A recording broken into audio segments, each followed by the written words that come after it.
here we are at the end of another week in property. So what's going on out there? Lots of news as ever in the property industry. There's 5 stories I'd like to cover briefly for you here.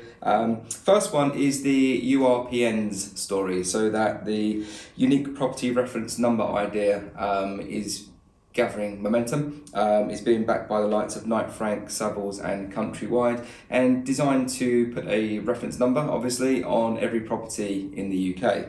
Now, I think in principle it's a fantastic idea. I think anything that helps speed up the transaction and the accuracy of the information that we all are dealing with would be phenomenal. I think it's probably the start of generally trying to make the whole moving process a little bit more quicker, because there's a lot of frustration out there at the moment about pipelines. There was a time when pipelines could be turned, maybe up to 4 times a year. There are some suggestions now that that is certainly down to 3, maybe in some cases down to just 2 or 3 times a year. So hugely swollen pipelines is still a problem. So anything we can do to speed up that process has got to be a plus. So I think we should all jump on board and back that idea where we get the opportunity to do so. Working from home is a big topic. It is suggested by a think tank that by 2025, so in just 4 years' time, there'll be up to 5 times more people working from home than before COVID struck. Interesting, this one. I think it's a debatable topic. It's all very new for us working from home, but what I try to think of sometimes is how would my staff feel about it? How does the team feel about it? How do staff working in the estate agency feel about it?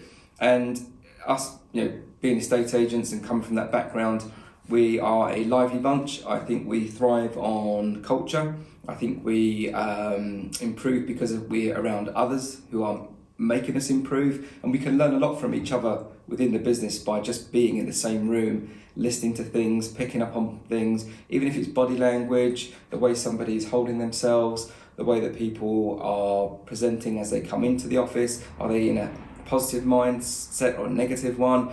And often was the case when I was working at an agency, and I'm sure it is today, that you pick each other up. So working from home, it's probably in a honeymoon period, I'd say right now. I'm not 100% convinced it's the way forward, or the best thing possible for our brands. But there's certainly a place for it, I think, and it'd be interesting to see how that pans out over time. But I don't quite think it's going to be the phenomenon that everybody's predicting. I do think people are starting to really miss people, and I think mentally it's very, very difficult to work in isolation. Even though we have Zoom and the phone, it's still very, very difficult to replicate that touchy-feely atmosphere that we all love to be part of and how we've grown up. Property Mark have claimed to be the only trade body in the industry that has a direct influence on government.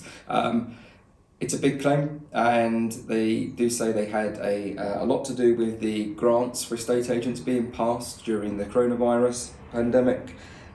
And I think it's fair to say, in the 20 years that I've been in the industry, I've never had a lot of love for Property Mark or the NAEA.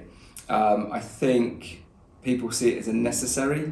I don't think agents, if you was to ask lots of agents, and I'm talking hundreds or thousands of agents, how they feel about the organisation, I don't think they would be jumping for joy or particularly proud. And I think maybe if they are that influential, they claim to be that influential in government, then they could probably be doing a little bit more to be helping the industry. And certainly in the bunker, when you're talking about transaction times being so slow, very archaic systems still, why is everything taking so long? There's a lot of questions about how much influence they really do have, and how much more they could do for our industry. The stamp duty petition is up to almost the 100,000 mark, which is obviously the magical number that it needs to get to create a force of debate in government. I think that the stamp duty holiday should be extended. I think purely because of the bottleneck that's forming in the industry, that I refer to quite a lot in terms of swollen pipelines, that the panic that is going to cause as we get closer isn't going to be a healthy thing. It may not have an impact, of course, and we'll find ways of getting those transactions through. But it's certainly going to cause some disruption. There has got to be a solution to make that disruption a little bit easier on people. and I'm hoping that that debate that seems inevitable now will come up with some sensible solution so that we can transition away from the holiday if that is indeed the case. And finally, today, another house price index forecast was released for the first quarter of 2021. And this time it was from a company called Really Moving, who claimed the market's going to drop in terms of prices around 6.2% in the first quarter.